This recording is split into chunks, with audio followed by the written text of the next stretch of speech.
Hello friends, welcome to engineering tutorial. So we'll continue our discussion related to sensors and transducers, and in this video we are going to discuss about the position and displacement measurement, and that using piezoelectric transducer, piezoelectric sensor. That so first let us quickly we have discussed already piezoelectric transducers for measurement of force, pressure, torque and other things. In this video we are going to discuss that for measurement of linear and angular displacement. So piezoelectric effect first, that is very important. So piezoelectric effect is exhibited by a certain group of materials which is called as piezoelectric materials, and in this material, when some amount of force or pressure is applied to that material, that piezoelectric material, a potential, a voltage is generated across its two ends. Okay, and there is some relationship between the applied force or pressure and the EMF or voltage that is generated, which gives us a direct relationship between the applied mechanical deformation or mechanical parameter, force, pressure, torque, displacement, whatever it is, and a usable electrical output in the form of voltage or current. The voltage is generated if we connect a resistor or any other signal conditioning circuitry, we get a measurable electrical output. So simply piezoelectric effect is when we have a piezoelectric substance, when we apply force or pressure in it, electric potential is developed across its two ends, and electrodes are connected across the two ends of the crystal to capture that electric potential, and then it is fed to suitable signal conditioning and processing circuitry. Okay, and there is another important effect also. It is not applicable here, but for the sake of you just know it, which is called as inverse piezoelectric effect, which is the opposite. That is, when electric potential is applied across the two ends of that crystal, the crystal oscillates with a certain frequency and undergoes mechanical deformation. So as a result, it produces a sound, and it is used in various alarm circuitry where piezoelectric crystals are used to generate a particular sound of a particular frequency. So that depends upon the nature of the piezoelectric material, the electric potential which is applied. So that is that. So piezoelectric effect, simply force is applied or pressure is applied, whatever it is. When it undergoes mechanical deformation, electrical potential is generated. Inverse piezoelectric effect, electric potential is applied, it undergoes mechanical deformation and oscillates or vibrates with a certain frequency. So as I said, the piezoelectric materials, they have this special characteristics. So we can categorize the piezoelectric materials into two categories. First, the natural ones, the natural piezoelectric crystals, and the synthetic or artificially made crystals. So the natural ones are quartz, tourmaline, etc., and the synthetic ones are rochelle salt, lithium sulfate, dipotassium tartrate, and there are other materials also. Mostly you will find in not in all of them, but majority will find the use of synthetic crystals in various electrical circuitry.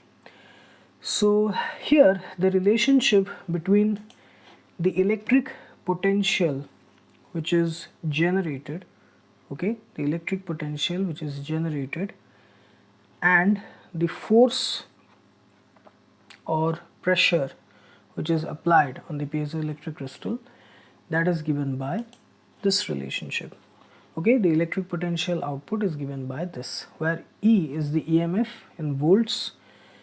This is given by GTF by A or GTP, where F is the force applied, A is the cross-sectional area of the crystal or the impact point, and P is force by area, which is pressure. G here is the voltage sensitivity or the transducer sensitivity. We know what sensitivity is: a certain change in output brought about by a certain change in input. So here, depending upon what kind of sensor you have used, whether it is for force or pressure, input can be in terms of newtons, output can be in terms of volts, or input can be in terms of Newton per meter square, output like that. And here these other constants are: K is the piezoelectric constant, where G is equal to K by T. T is the thickness of the piezoelectric crystal.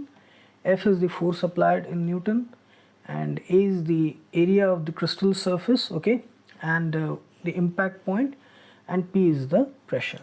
So this is the general thing, and along with that, suitable seismic mass is also attached, which is very much useful in piezoelectric accelerometer, where a fixed mass is generally used, and this is the impact point where the force or pressure is applied. That results in the generation of the potential across these two ends, which are connected to suitable signal conditioning and processing circuitry, and then to the final output. Okay, and this is the piezoelectric crystal material.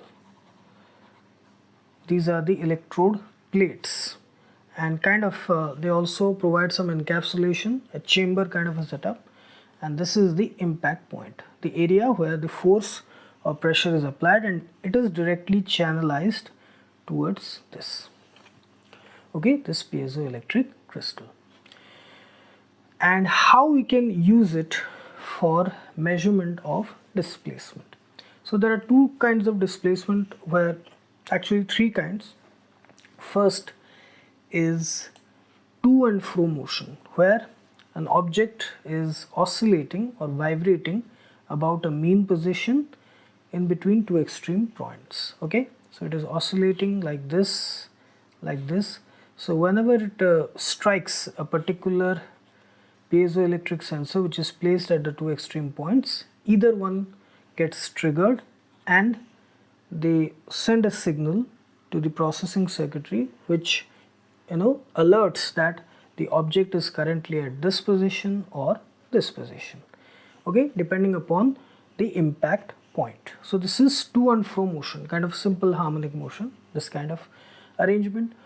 Or if we want to measure or to detect and locate the position of the object and find out the total displacement, then what we can do is we can connect a series of piezoelectric sensors at fixed separation gaps.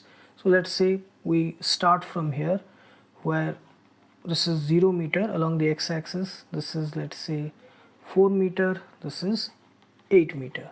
So whenever the object it moves, when it passes through this point, let's say this is point 1, this is point 2, this is point 3. So when it crosses point 1, it strikes the piezoelectric sensor, this gets triggered and a signal is sent which denotes or which alerts that the object is currently at point 1. Then as it goes to this position, again the sensor is triggered, which gives us the information that the object is at point 2. And likewise, the more the number of sensors that are placed, the more the information you can get, the more continuous the tracking can be done for the moving object. And it also gives us information about the total displacement or the total distance covered by the moving object. So this is linear displacement. This is to and fro motion, this is linear motion in one direction. And then we have rotational motion. So where we have a whole circular chamber kind of a setup in which we have this rotating object, okay. So the piezo sensors are placed at different locations at different angles, 0 degree, let's say 90 degree, 180 degree, 270 degree, and again here 360 degree. And also we can place sensor at in between points like 45 degree, here 135 degree, here it will be 200, how much, 225, 25 degree, okay, and then 315 degree, like things.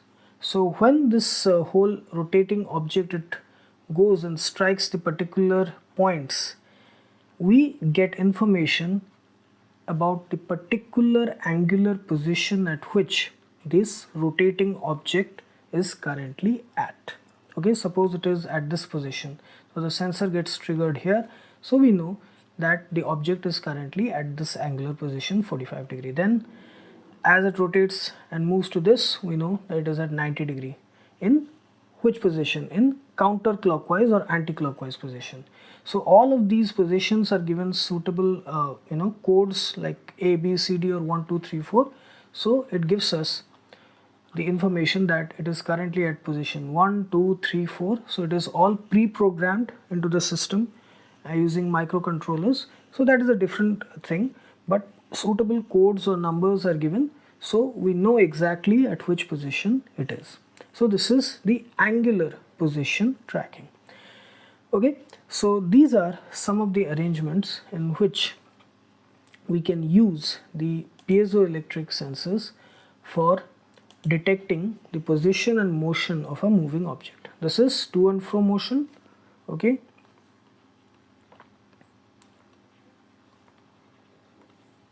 and this is straight line linear motion, in one direction, and this is angular motion.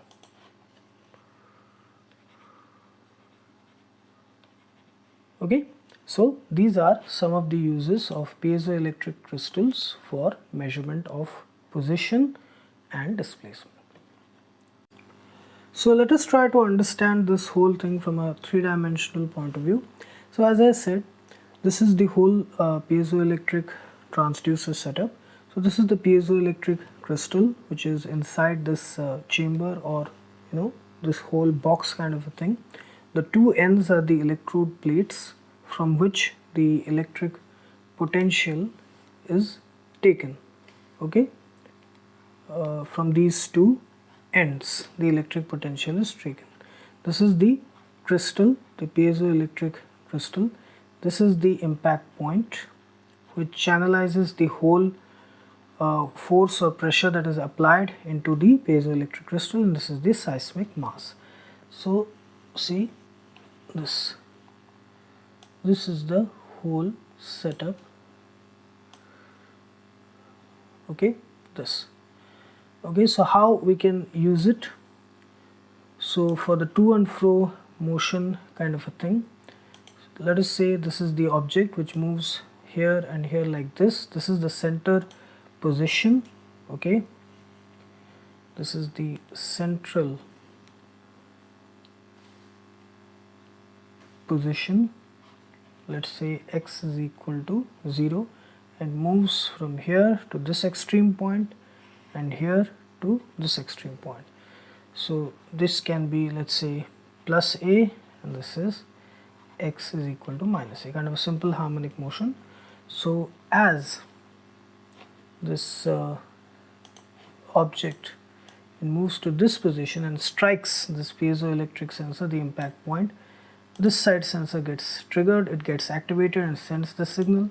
As it moves to this side sensor gets triggered, it gets activated and sends the signal. So this is the to and fro motion detection. Then we have the continuous tracking, the linear motion. So the object, it kind of moves in this way. So as it is in the first position where the sensors are placed at fixed gaps from each other, this first sensor gets activated and gives the location of the object at this position, let's say. Okay, this sensor, it gets activated, and then as it moves to this position, this one gets activated.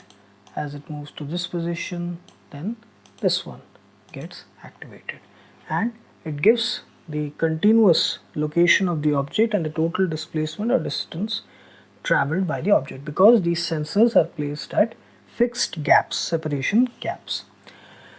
Okay, then we have is the angular motion.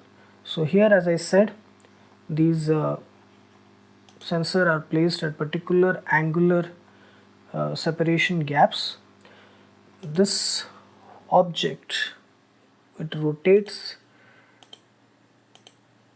like this, and as it rotates about the central position, it keeps on striking the different points, and as it strikes the different points, the particular sensors at different points, they get triggered. Okay, and as they get triggered, they give us the particular angular position. And these sensors can also be placed at in between positions like this. Okay, then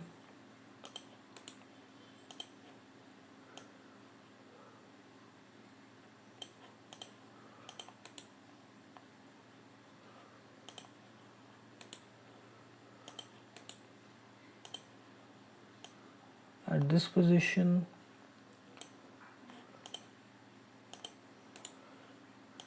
at this position,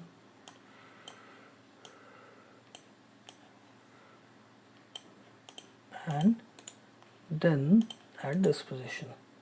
So it gives us continuous tracking at all the angular positions. So at any position it is present, it activates the particular sensor placed at that on the angular position and gives us the particular specific location of the object at the point of impact. Okay, so these are some of the arrangements that can be done with the help of piezoelectric sensors to give us information about position and displacement of the object. Okay,